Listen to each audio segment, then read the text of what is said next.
वाटतंय. आणि आज एकादशीचा असा मोठा पर्व काळ आहे. विजया एकादशी आहे आज. विजया एकादशी का तर आजच्या दिवशी प्रभू रामचंद्राला विजय प्राप्त झाला म्हणून आजच्या एकादशीचं नाव विजया. विठ्ठल विठ्ठल.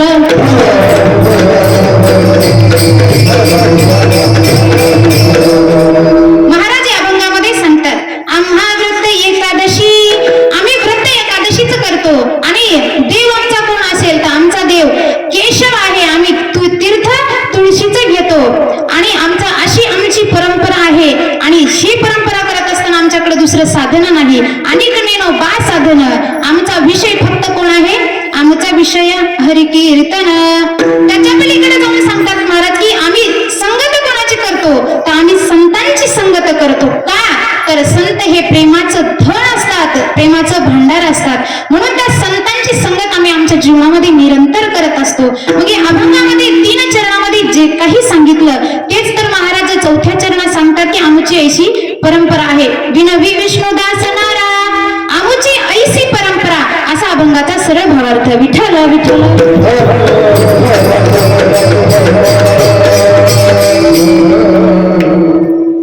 एकदा वाळवंटामध्ये नामदेव महाराज गेले आणि त्याने त्या वाळवंटामध्ये 2 व्यक्तीचा संवाद ऐकला. ते 2 व्यक्ती एकमेकांशी संवाद करत होते. काय संवाद होता त्यांचा? ते म्हणत होते की वाल्मिक महर्षींनी महाराज शतकोटी श्लोकांचं रामायण तयार केलं. कोणी? वाल्मिक महर्षींनी शतकोटी श्लोकांचं रामायण तयार केलं. असे दोघे एकमेकांना संवाद करत होते. आणि ते संवाद कोणी ऐकला? संत श्रोमणी नामदेव महाराज यांनी ऐकला. मग नामदेव महाराजांना खंत वाटली. महाराज म्हणाले, मी तर भगवंताचा जवळचा आणि अत्यंत लाडका भक्त आहे. मग त्यांना एवढी खंत वाटली की महाराज स्वतःलाच म्हणू लागले की प्रथम्या आयुष्य गमाविले. म्हणजे स्वतःला मी भगवंताचा लाडका लढिवाळ भक्त म्हणतो आणि मी एक सुद्धा अभंग लिहिला नाही. नामदेव महाराजांनी त्याच वाळवंटामध्ये प्रतिज्ञा केली. काय केली? तर मी सुद्धा शतकोटी अभंग लिहिणार असा संकल्प केला आणि थेट भगवंताकडे राहुळात गेले. राहुळात गेल्याच्या नंतर भगवंताला सांगू लागले, देवा मी आज एक संकल्प केलेला आहे. मी एक आज प्रतिज्ञा केली. काय प्रतिज्ञा केली? तर मी शतकोटी अभंग लिहिणार. भगवंताने सांगितलं ना, अरे तू शतकोटी अभंग लिहिणार हे संकल्प केला खरे, पण हे पुरा कसा करायचा? तुला सोपं वाटलं करताना, पण आता हे अवघड किती आहे हे तुझ्या लक्षात येतं का? मग नामदेव महाराज म्हणाले, देवा वाल्मिक महर्षींनी शतकोटी श्लोक लिहिली तर मला अभंग काय अवघड आहेत? तेव्हा देव म्हणाले, नामा तू खरंच वेड आहेस. तू खरंच वेड आहेस की तू संकल्प करायला नाही पाहिजे होता. मग आता नामदेव महाराज म्हणाले, देवा मी संकल्प केलेला आहे आणि हा संकल्प मी पूर्ण करणार. पण नामदेव महाराजांनी संकल्प केला हे खरं, पण त्यांचं हट्ट पुरवायचं काम कोणाचं होतं? भगवंताचं होतं. विठ्ठल विठ्ठल.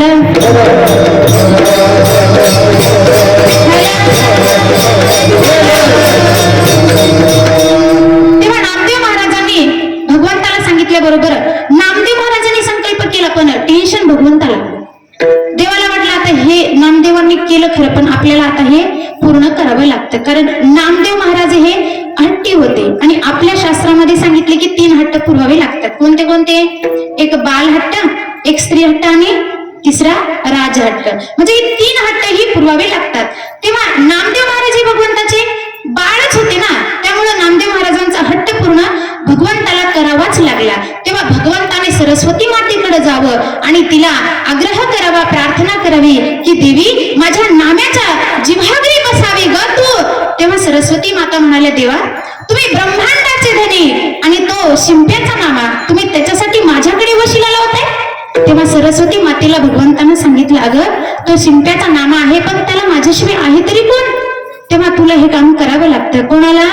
सरस्वती मातेला स्वतः भगवंताने सांगितलं. तेव्हा सरस्वती मातेने नामदेव महाराजांच्या जिभेवरती वास्तव्य केलं आणि तिथून शतकोटी अभंग लिहिण्याचा त्यांचा संकल्प होता तो पूर्ण करायला लागले.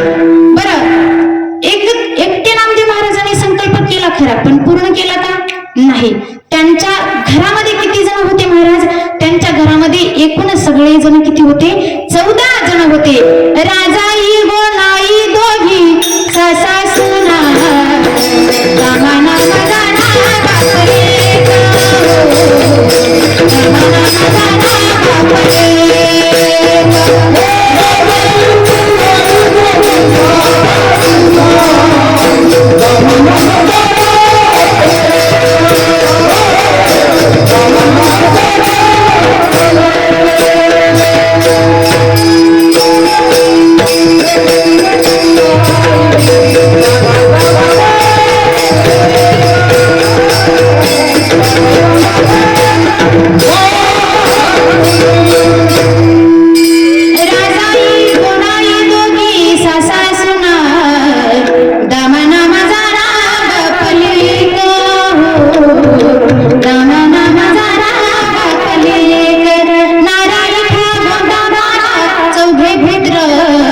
जन्मले पवित्र याचा वंशी, जन्मले पवित्र याचा वंशी, लाडाई गोडाई साई साखराई, चौघी सुना पायी नामयाच्या, चौघी सुना पायी नामयाच्या. आऊ बाई की लिंबाबाई बहिणी, बेडी पिसी जणी दाशी त्यांची हो, बेडी पिसी जणी दासी त्यांची. किती जण होते? 14 जण त्यांच्या घरामध्ये माणसं होते आणि तेवढे मी अभंग लिहायला बसले. आणि त्याच्यामध्ये माझी जणाबाई होती. जणाबाई अशी जात्यावरती ओवी गायची. काय सुंदर ओवी होती त्यांची. सुंदर माझे जाते गा फिरते बहुत, ओव्या गाऊ पंखुके तुझे रे बाळा, ओव्या गाऊ पंखुके तुझे रे बाळा.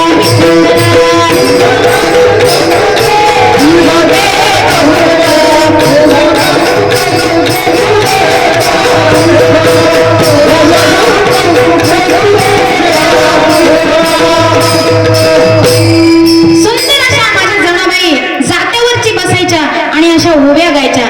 किती सुंदर. आणि आताच्या ते जातेही नाही राहिले, ओव्याही नाही राहिले, नको ती गाणीच निघाले. बरोबर आहे का? तेव्हा माझ्या जणाबाई एवढ्या सुंदर ओव्या म्हणायच्या आणि त्या जातेवरती स्वतः भगवान परमात्म्याने तिला दळू लागायचं. आणि जणाबाईनं म्हणायचं, विठ्ठल माझा पिता ग रुक्माई माता ग. आणि जशी जणाबाई म्हणायची तशीच पांडुरंग सुद्धा म्हणायचा, विठ्ठल आमचा पिता ग रुक्माई. जणाबाई म्हणायची, ए देवा वेड झालास काय? ती रखमाई माझी मात आहे, तुझी नाही. तुझी कोण आहे? ती बायको आहे ना. तुमच्याकडे डोक्यावरून चाललं काय? रखमाई कोण आहे? विठ्ठलाची बायको आहे ना. मग माता कशी होणार? तेव्हा जणाबाई म्हणायची, देवा अरे ती आमची मात आहे, तुझी माता नाही. म्हणजे भगवंताने एवढं जणाबाईच्या त्या ओव्यामध्ये दंग व्हायचं की भगवंताला लक्षात सुद्धा राहायचं नाही की रुक्माई कोण होती आणि आपण म्हणतोय काय, विठ्ठल विठ्ठल.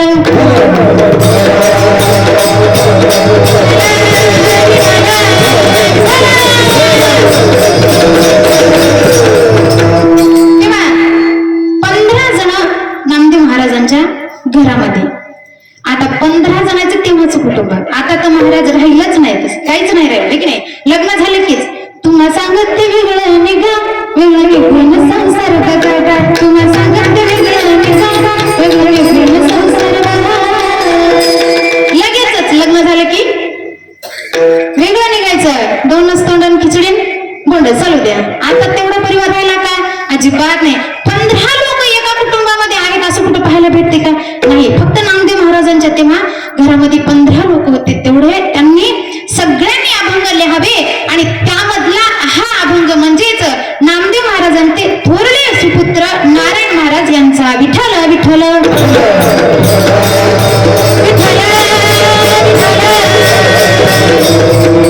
तेव्हा या अभंगामध्ये नामदेव नारोबा महाराज काय सांगतात की आम्हा व्रत एकादशी, आम्ही व्रत हे एकादशीच करतो. मग एकादशीचं नाव आलं की कोणाचं नाव येतं? द्वादशी म्हटलं की अंबरीश राजाचं नाव येतं महाराज. द्वादशी म्हटलं की अंबरीश राजाचं नाव समोर येतं आणि एकादशी म्हटलं की रुक्मांगद राजाचं नाव येतं. म्हणजे रुक्मांगद राजा कोण? ह्या मृत्यू लोकांमध्ये एकादशी कशाला म्हणतात कुणालाही माहीत नव्हतं. पण तेव्हा रुक्मांगद राजाची एक सुंदर नगरी आणि त्याने स्वतःच्या नगरीमध्ये एक सुंदर अशी फुलाची बाग तयार केली होती. त्याने अशी सुंदर बाग तयार केली होती की त्या बागेमध्ये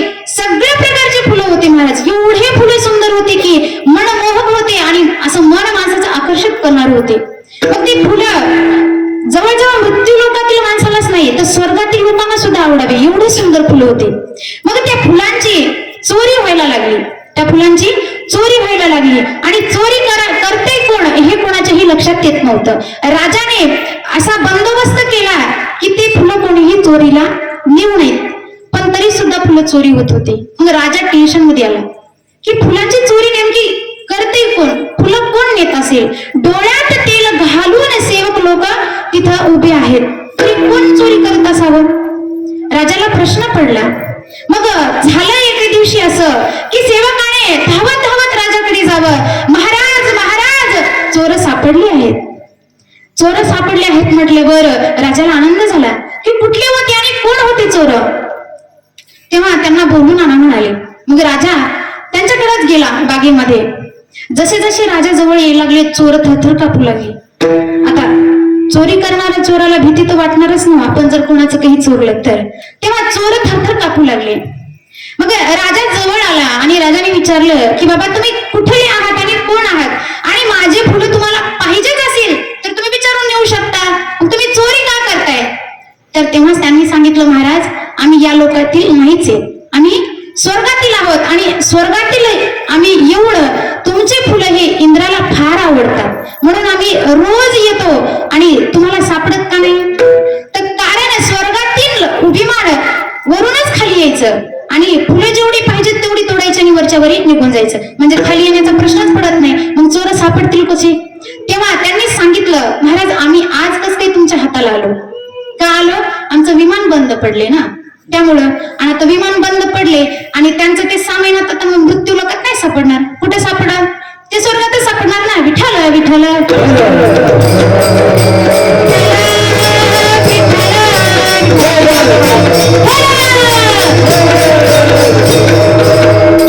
तेव्हा स्वर्गामध्येच त्याचे काही ते पाठ असतील ते स्वर्गामध्येच आहेत. मग आता ते विमान कसं उड्डाण होणार.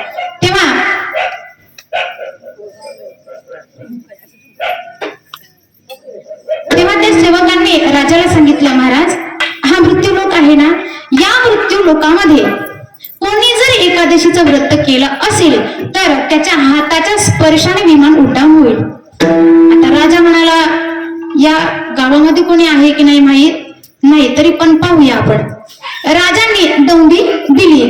गल्लोगरीनं महाराजांचे सेवक दौंडी देत होते. काय देत होते, कुणाला जर एकादशीचं व्रत असेल तर त्याच्या हाताच्या स्पर्शाने विमान उड्डाण होणार आहे आणि त्याला राजा 5 गाव बक्षीस देणार आहे. आता वेळ होती महाराज सायंकाळची. वेळ कधीची होती, सायंकाळची होती. मग आता बिना जेवणाचं कोणी राहील का. बिना जेवणाचं कोणीही नव्हतं. नाश्ता झाला होता, जेवण झालं होतं, टामटूम सगळे झाले होते. मग आता कोणीही उपाशी नव्हतं. गल्लोगल्ली दौंडी दिल्याच्या नंतर एका घराच्या समोरून दौंडी जात होती. एक म्हातारी आजी त्या घरासमोर बसली होती, पण तिचे दोन्ही गेलेले होते त्याच्यामुळं तिला ऐकायला येत नव्हतं. पण तिला उल्हास किती पाहणं. जाऊन जवळ त्यांना विचारलं, बाबा तुम्ही कशाची दौंडी देताय रे. तेव्हा त्यांनी सांगितलं, आजीबाई कोणाला जर आज एकादशीचं व्रत असेल तर त्यांच्या हाताने विमान उड्डाण होणार आहे, त्यामुळे ही दौंडी आहे. मग आजीबाई म्हणाली, बाबा एकादशीचं व्रत काही वगैरे नाही, पण माझी सून सकाळपासून उपवाशी आहे, माझी सून सकाळपासून उपवाशी आहे, तिनं काही बी खाल्लं नाही, पाणी सुद्धा पिली नाही, त्यामुळं तिला विचारून पहा तुम्ही. तेव्हा मग सेवक म्हणाले, आजीबाई तुमच्या सुनेला बोलवा ना, आजीबाई तुमच्या सुनेला बोलवा. मग आजी म्हणाली, बाबा त्या सुनेला बोलवायला ती जर एवढी शहाणी असती तर सकाळी माझ्या मुलाचा तिनं मार खाल्ला नसता. एवढी शहाणी असती तर. आणि तुम्हाला काय वाटते, तिने एकादशीचं व्रत केलं का. हा, तिनं नवऱ्याचा मार खाल्ला आणि ती राग नवऱ्यावर काढता येत नाही म्हणून कशावर, जेवणावर काढला. मग ती पाणी सुद्धा प्याली नाही, तिला व्रत घडलं. त्यामुळं आजी म्हणली एवढी शहाणी असती तर मार खाल्ला नसता. मग आता तुम्ही काय करा, माझ्या मुलाला बोलून आणा. आता मुलगा हा ऊस तोडायला गेला होता आणि ऊसाच्या रानामध्ये शेवरी असतात, आपल्याला माहितीये. ऊसाच्या रानात असतात का नाही, इकडे असतात ना, ऊसाच्या रानामध्ये असं शेवरीचं झाड होते. आणि मग ते शेवट गेले, म्हणाले तुमच्या पत्नीच्या हाताच्या स्पर्शाने विमान उड्डाण होणार आहे स्वर्गातील आणि राजा तुम्हाला 5 गाव बक्षीस देणार आहे. तेव्हा त्या बाईच्या नवऱ्यानं ऐकल्याच्या नंतर तो उड्याच मारायला लागला. मला 5 गाव बक्षीस, ते बी आयत बसून काही कष्ट करायचं कामच नाही. मग आता झालं काय नेमकं, तुमच्या पत्नीला राजाकडे न्यावं लागेल. मग आता त्याला माहित होतं आपली एकादशी कशी आहे, त्यामुळे त्यानं काय केलं, त्या उसाच्या रानातलं हिरवं शेवरीचं दांडकं काढलं. त्याला माहित होतं आपली एकादशी कशी आहे. त्यानं तिथूनच ते दांडकं घेतलं आणि निघाला घरी. चल म्हणे आपल्याला राजानं बोलवले. ती म्हणली मी नाही येत. ते म्हणले अरे तुला बोलवले तिकडे चाल. ती म्हणली मी नाही येणार. कोण म्हणलं, एकादशी. ती म्हणली मी नाही येणार अशी म्हणली. त्यानं असं उगारलं की एकादशी स्टँडअप झाली आणि एकादशी समोर आणि दांडकं माग. विठ्ठल विठ्ठल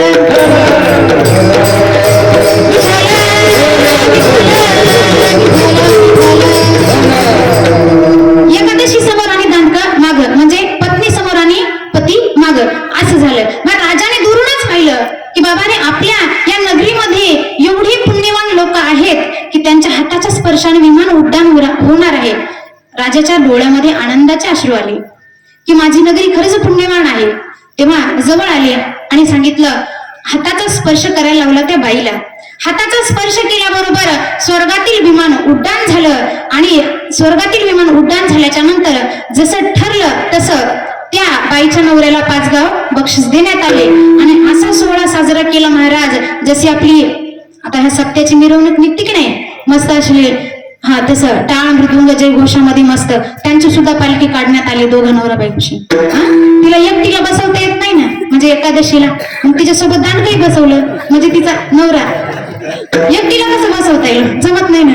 मग तिच्यासोबत तिचा नवराही बसवला. बरं बसवला तर बसवलाय, दोघांनी चुपचाप बसव ना. त्याच्यामध्ये बायको तर लईच. बायको म्हणती बघा घ्या, माझ्यामुळे तुमचाही सोहळा व्हायलाय, तुमच्याही अंगावर फुलं पडत आहेत, तुमचाही सत्कार होते. मग आता नवरा शान होता. नवरा काय म्हणायला, मी जर मारलं नसतं किंवा मी जर मारलं नसतं तर तुला हे सोहळा पाहायला भेटला असता का. म्हणजे दोघंही सारखे, म्हणजे परमार्थामध्ये वेगळी गोडी आणि संसारामध्ये जशी भांडणं होतील तशी तशी संसाराला गोडी. विठ्ठल विठ्ठल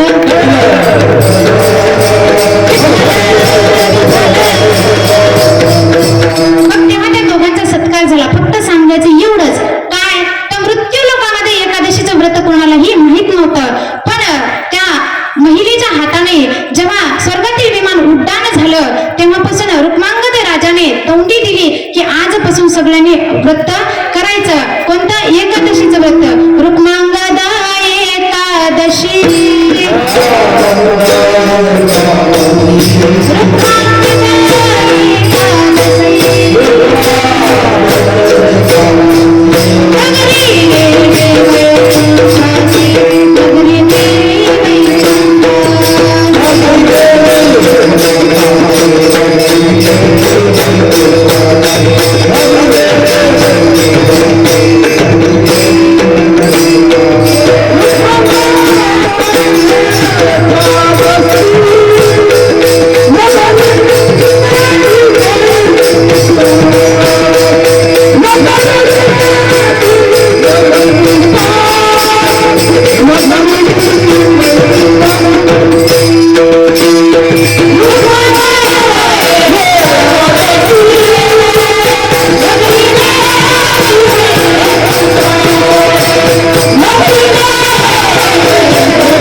स्वर्गातील विमान उड्डाण झालं. मग आपण मुद्दाम करतोय म्हणजे आपल्याला काहीतरी फळ प्राप्त होणार आहे. विठ्ठल विठ्ठल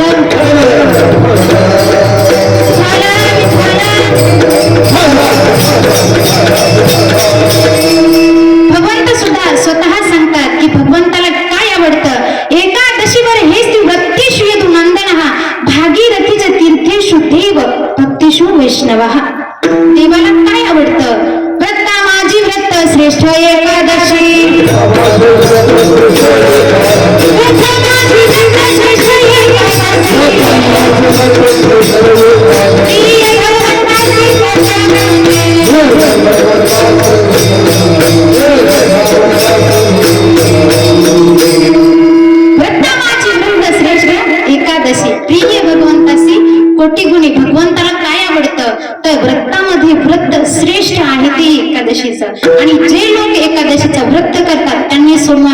तो करायलाच हवं. का तर पांडुरंग परमात्मा आणि महादेव हे दोघं अलग नाहीत, एकच आहेत. म्हणून जे लोक सोमवारचं व्रत करतात त्यांनी एकादशी करायची, आणि जे एकादशी करतात त्यांनी सोमवार व्रत हे करायलाच पाहिजे. विठ्ठल विठ्ठल.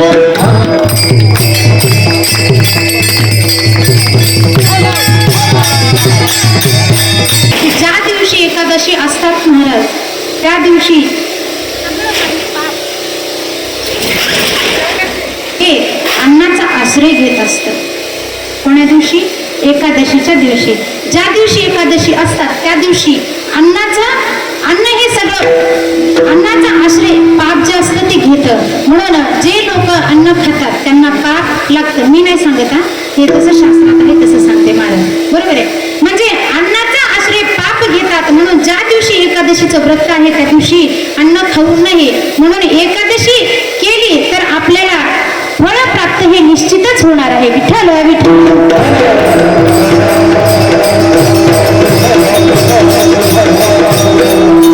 हे एकादशीचं व्रत माझ्या भगवान परमात्म्याला आवडतं. एकादशी वर हेच ती व्रतेषु यदुनंदनः भागीरथीच तीर्थेषु देवभक्तीषु वैष्णवः.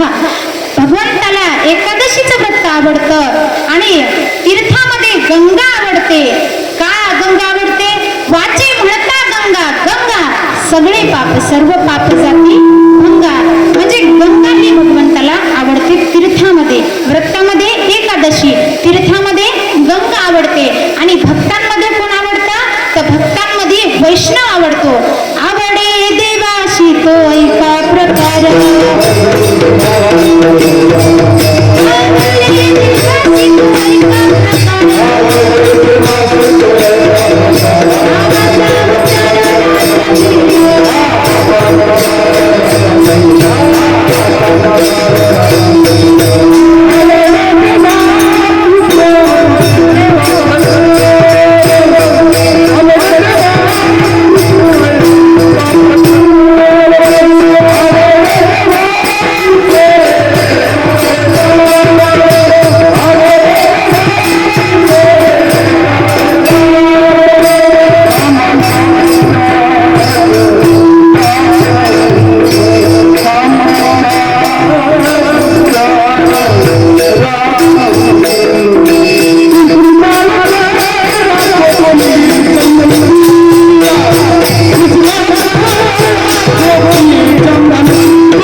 वैष्णव आवडतात. विठ्ठल विठ्ठल.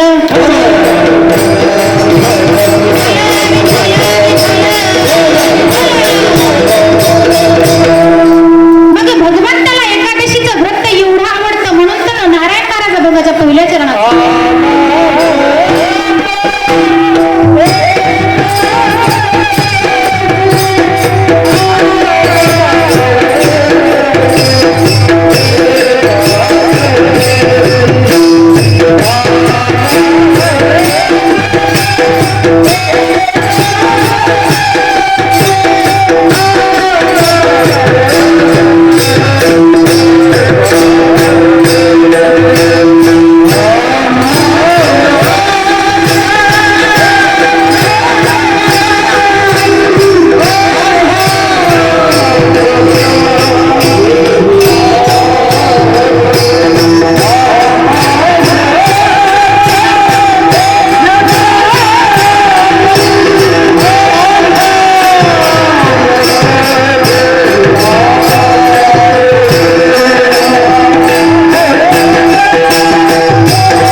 एकादशीचं व्रत सर्वांनी करायलाच पाहिजे. आणि दुसरं काय आवडतं तर माझ्या भगवान परमात्म्याला काय आवडतं? देव केशव तीर्थ तुळशी. भगवंताला फक्त देवचा हा शब्द आला असता पण त्याच्यामध्ये केशव शब्द टाकलाय. दुसरे कोणताही शब्द टाकता आला पाहिजे. कोणत्याही देवाचं नाव टाकता येत होतं पण त्यांनी केशव शब्द का वापरला? तर महाराज म्हणतात की आपुला तू एका देव करून घ्या, आपुला तू एका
देव करून घ्या.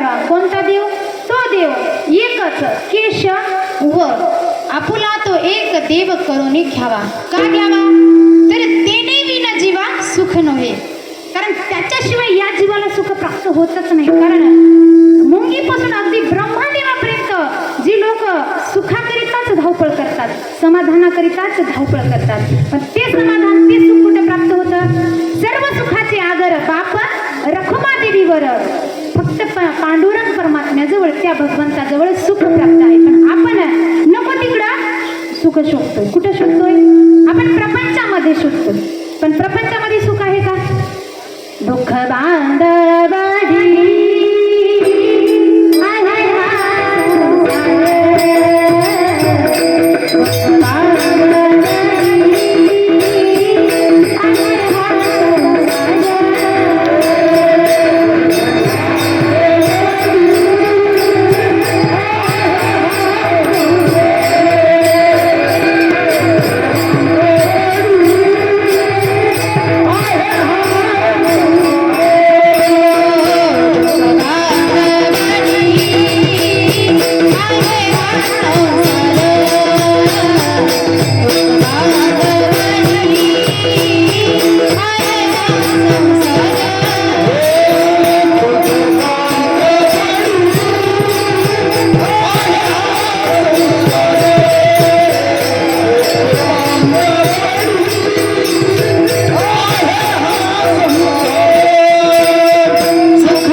कोठे, म्हणजे जिथं सुखाचा विचार सुद्धा नाही तिथं आपण सुख शोधतोय, आणि सुख जिथं आहे तिथं आपल्याला जायला आवडत नाही. प्रपंच आपण अट्टहासाने करतो आणि परमार्थ मात्र करायला नको वाटतं. की दिवसातून आपण एकदा तरी भगवंताचं दर्शन घेतो का?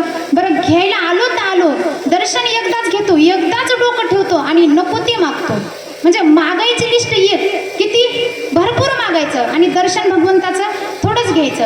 आणि या संसारामध्ये आपण एवढं गुंतलो आहोत, म्हणजे दररोज भांडणं जरी झाले तरी संसार गोडच वाटतो महाराज, ठीक नाही? दररोज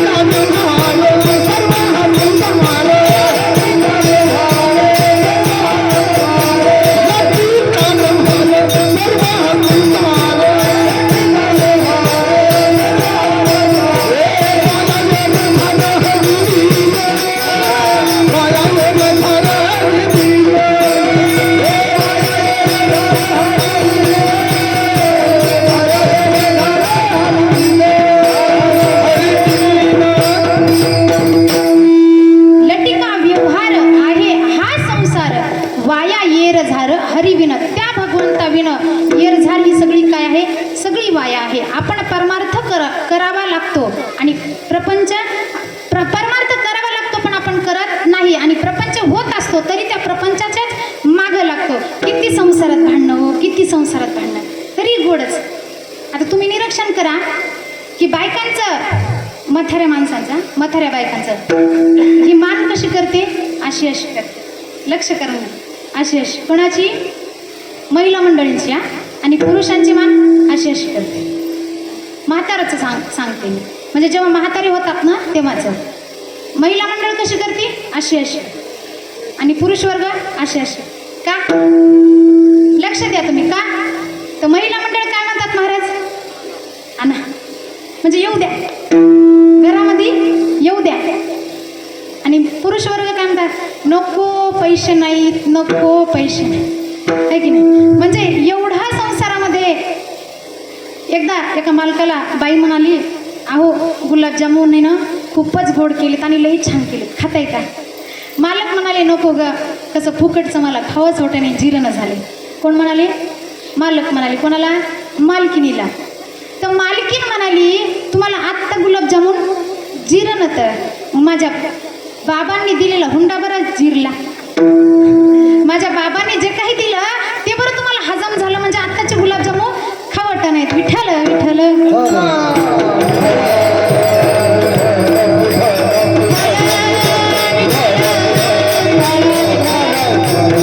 म्हणजे संसारामध्ये पदोपदी भांडणं आणि सगळं काही संसारामध्ये नकोसे वाटतं, पण तरी सुद्धा आपण ते करतो.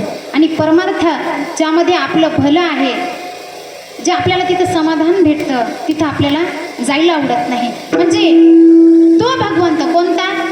आपण पहिले चरणावर आहोत. कोणत्या? त्या केशव शब्दावरून आपण इतकं लांब गेलो होतो. कुठं? संसारात. परत आपण परमार्थात येऊ. कुठं? केशव शब्दावर. तो केशव शब्दच का? तर तो भगवान परमात्मा एक आपला करून घ्या. नाहीतर आता वारं बदलली की देव बदलायला, आणि देव बदलला की मग देव कसा पावणार? प्रत्येक क्षणाला नेमका देव आपल्याला संकटातून सोडवायला येतो की तितक्यात आपण दुसरा देव बदलतो. मग देव बदलल्यावर तो देव लगेचच परत जातो. नको म्हणते हे दुसऱ्याचं गिऱ्हाईक आहे, विठ्ठल विठ्ठल.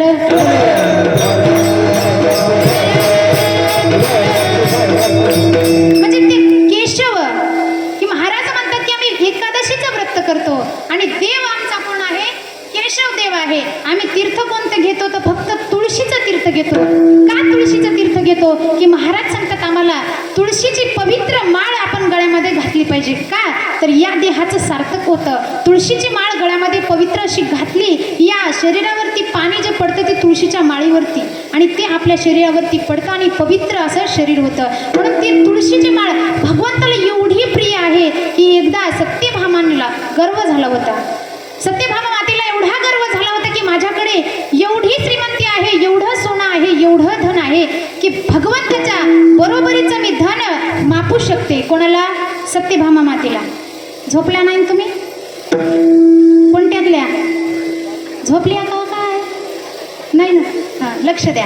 सत्यभामा मातेला काय झाला होता? गर्व झाला होता की भगवान परमात्म्याला मी त्या धनाबरोबर मापू शकते.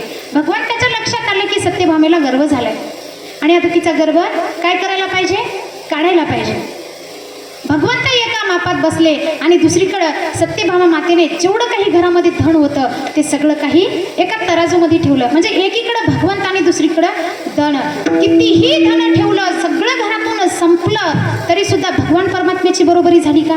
नाही. केव्हा झाली? जेव्हा पवित्र तुळशीचं एक पान ठेवलं तेव्हा माझा भगवान परमात्मा बरोबरीला आला. म्हणजे एवढं तुळशीचं महत्व आहे.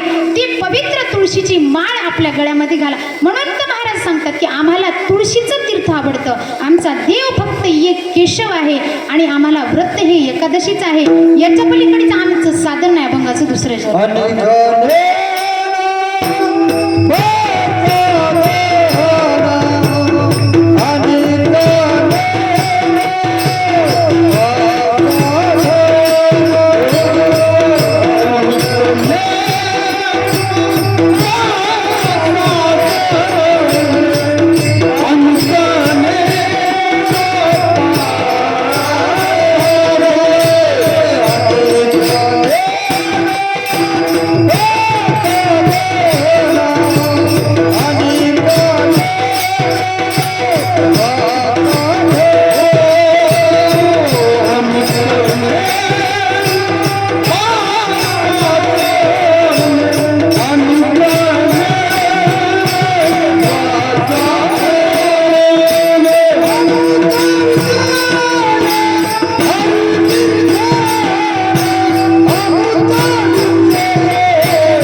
विषय फक्त हरीचं कीर्तन आहे. त्या हरीचं कीर्तन आम्ही करतो. म्हणजे पाहायला गेलं तर अनेक साधनं आहेत, पण ते स्वतः म्हणतात की आमच्याकडे आम्ही दुसरं साधन घेत नाही. का घेत नाही तर भक्ती करण्याचे 9 मार्ग सांगितले. त्यातील चांगली आणि श्रेष्ठ भक्ती कोणती तर कलियुगा माझी करावे कीर्तन तेने नारायण देईल भेटी. म्हणजे कलियुगामध्ये फक्त हरी कीर्तन केलं तर तो भगवान परमात्मा लवकर प्राप्त होतो. आता पाहायला गेलं तर द्वापर युगात त्रेता युगामध्ये काय करावं लागत होतं महाराज? तप करावं लागत होतं, यज्ञ करावं लागत होते आणि ती साधना केल्याच्या नंतर तो भगवान परमात्मा आपल्याला प्राप्त करावा लागत होता, म्हणजे होत होता. पण आता आपल्याला तेवढी साधनं करायची गरज नाही.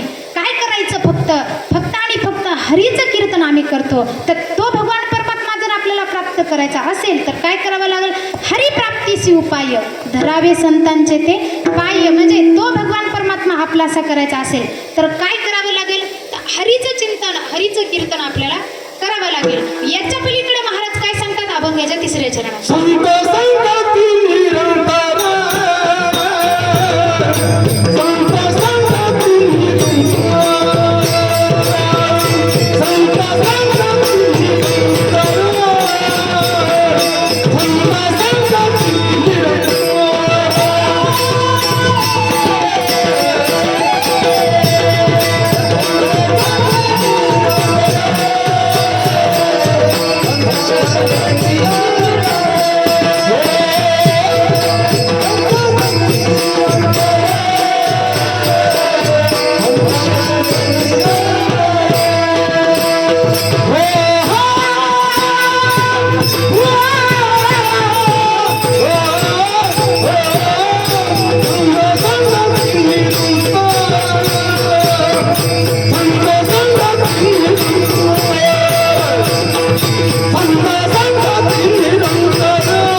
पण गावात राहणारी माणसं आणि त्यांचे अंतःकरण खरंच खूप मोठे आहेत.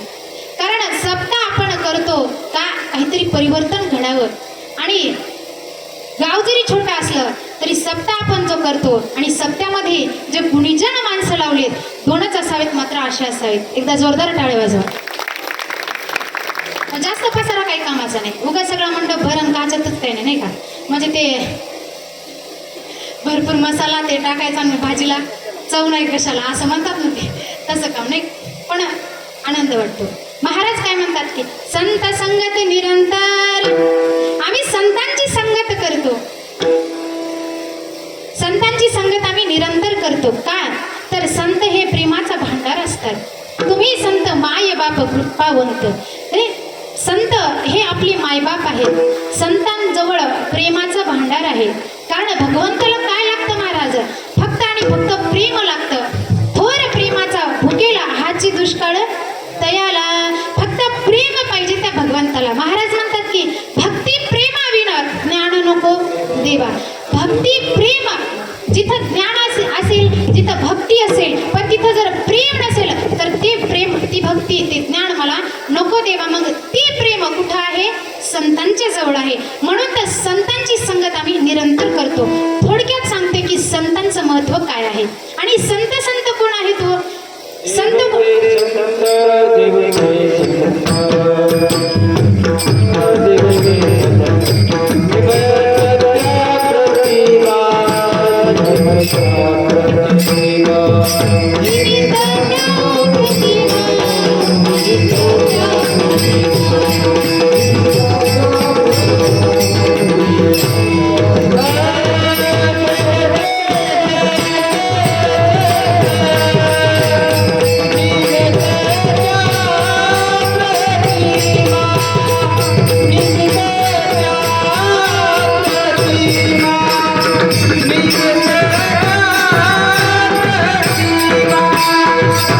Thank you.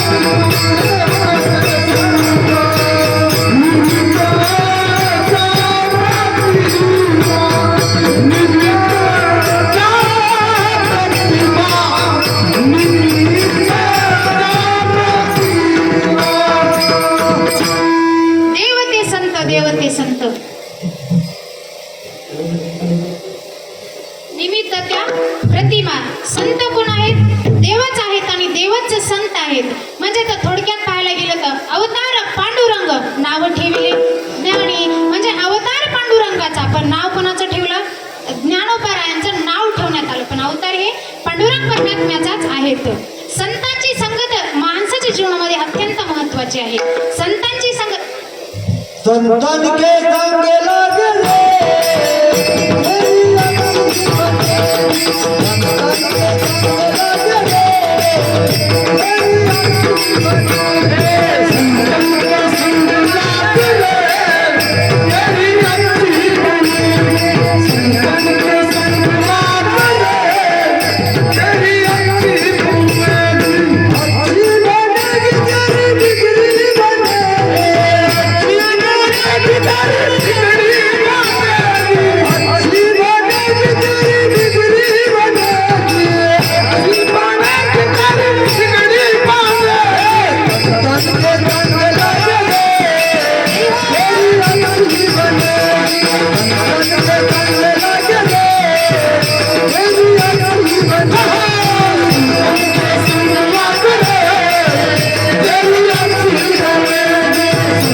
संतन के संग लागले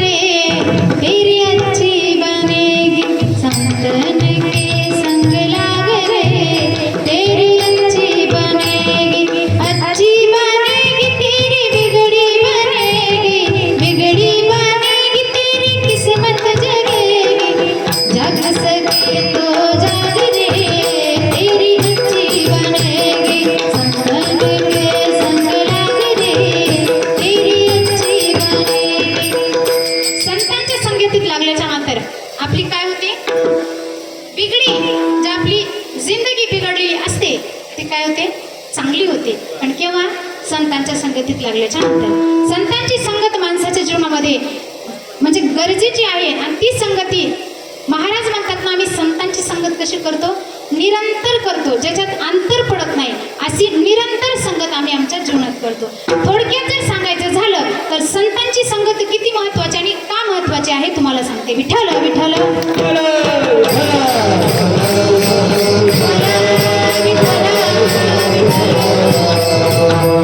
एकदा वशिष्ठ महर्षी आणि विश्वामित्र हे दोघं कट्टर वैरी होते.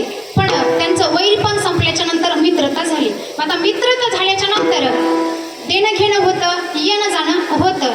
मग एकदा वशिष्ठांच्या घरी विश्वामित्र आले. विश्वामित्र आल्याच्या नंतर विश्वामित्रांनी जाण्याच्या वेळेस जेव्हा जायला निघाले तेव्हा विश्वामित्रांनी सांगितलं की विश्वामित्र हे 60,000 वर्ष त्यांनी तपश्चर्या केली होती.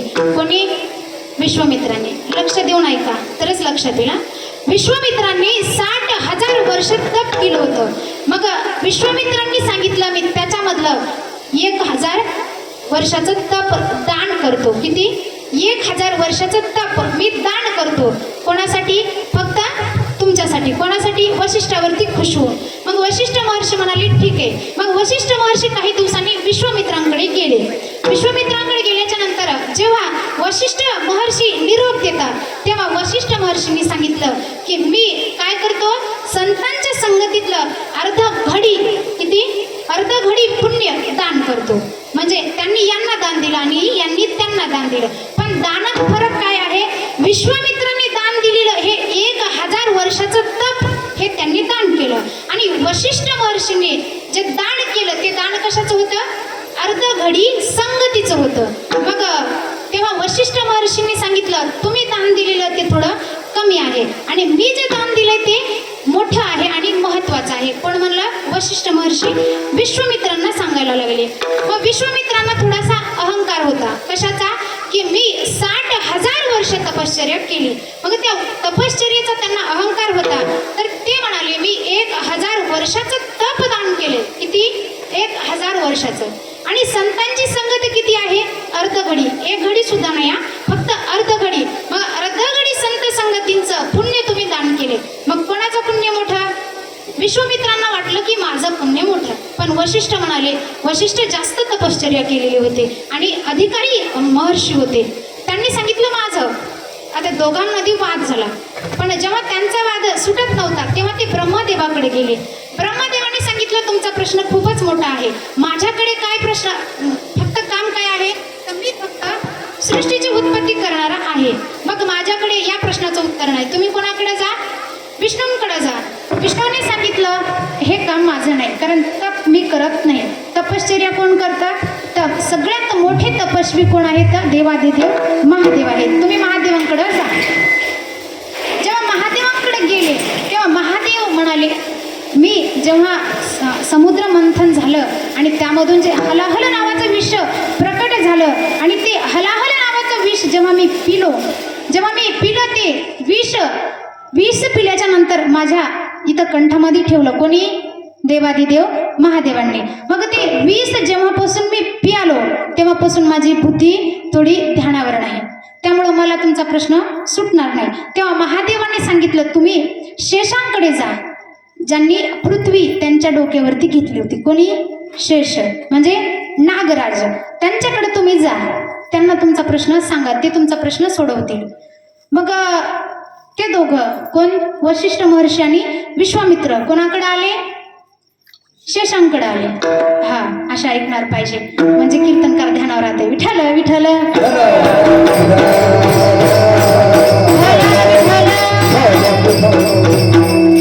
तेव्हा शेषांकडे हे दोघं आले आणि शेष महाराजांना विचारायला लागले की आमचा प्रश्न असा आहे की संत संगतीचं जे अर्धघडी पुण्य आहे ते मोठं का 1000 वर्षाचं तप केलेलं ते मोठं. तेव्हा शेषांनी सांगितलं आता माझ्या डोक्यावरती पृथ्वी आहे, म्हणजे माझ्या डोक्यावरती ओझं आहे, त्यामुळं माझी बुद्धी काम करत नाही. तर तुम्ही काय करा, दोघांपैकी एक जण माझ्या डोक्यावरची पृथ्वी ती थोडी खाली ठेवा, नंतर मी तुमचा प्रश्न ऐकतो आणि त्याचं उत्तर देतो. कोण म्हणालं, हा शेष महाराज म्हणाले. तेव्हा मग विश्वामित्रांना थोडासा अहंकार होता, कशाचा, तपश्चर्याचा, कारण त्यांनी 60,000 वर्ष तपश्चर्या केली होती. मग विश्वामित्र म्हणाले मी माझं 1000 वर्षाचं तप दान करतो. काय म्हणाले, 1000 वर्षाचं तप दान करतो. तेव्हा पृथ्वीने थोडंसं हलावं, थोडंसं तरी हलावं ना, डुलावं ना, तर पृथ्वी थोडीही हलली नाही. मग विश्वामित्रांचा चेहरा पडला. मग वशिष्ठांनी सांगितलं की मी माझं संत संगतीचं अर्धघडी पुण्य दान करतो. मग आता पृथ्वीनं तेव्हा तरी हलावं ना, पृथ्वी हल्ली नाही, चेंडू सारखी अशी उडून पळाली. लक्षात आलं ना, चेंडू सारखी अशी उडून पळाली. कोण, पृथ्वी. म्हणजे 1000 वर्षाची तपश्चर्या दान केल्याच्या नंतर पृथ्वी हल्ली सुद्धा नाही. तीच पृथ्वी जेव्हा संत संगतीचं अर्धघडी पुण्य दान केल्याच्या नंतर चेंडू सारखी उडत पळाली. म्हणजेच शेष महाराज म्हणाले तुम्हाला तुमच्या प्रश्नाचं उत्तर द्यायचं का मिळालं, तुम्हाला कळालं, कळालं काय कळालं, काहीच नाही. असं कसं, जेव्हा वशिष्ठांनी संत संगतीची अर्धघडी पुण्य दान केलं म्हणजे महत्वाचं आणि कोणतं पुण्य मोठं आहे, कोणतं दान मोठं आहे, मला हे सांगायचे. 1000 वर्षाची तपश्चर्या आणि अर्धघडी संत संगतीचं पुण्य म्हणजेच कोणतं श्रेष्ठ आहे तर संतांचं अर्धघडी पुण्य महत्वाचं. विठ्ठल विठ्ठल